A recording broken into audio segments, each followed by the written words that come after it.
Are you ready to learn how to download, install and connect to your MongoDB?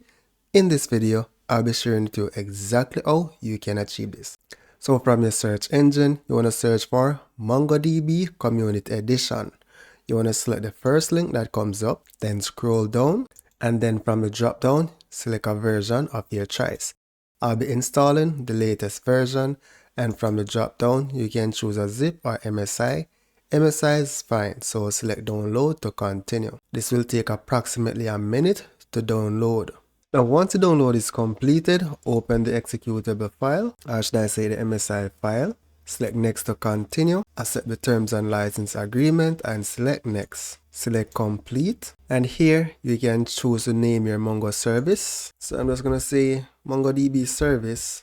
No need, right? The default is fine. And you can choose your data directory. I'll just be keeping it under my C drive for simplicity, and my log directory under my C drive. If you have other drives for data and log, then you want to set them accordingly. Now, if you are setting up this in an organization, then you definitely want to put your installation on separate drives. But for testing and your personal use, C drive is fine. So here I'm just going to select next and then select next. Select install to continue.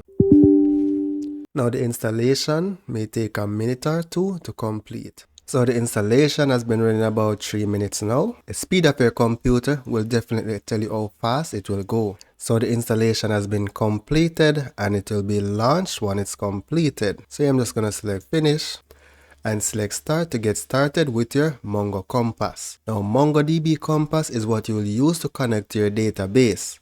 This is like your management tool for your server. So select add new connection, specify a name for your connection, let's say demo test, then select save and connect.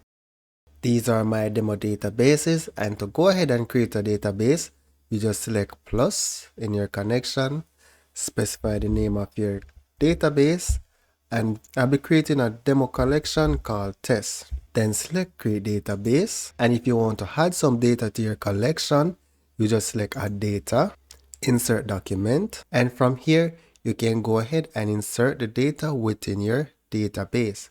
And that's just about how you get started with your Mongo database. So that's it for now, guys. Thank you for watching and see you in the next video. For more training, you can check out my Udemy courses. The link is in the description of this video.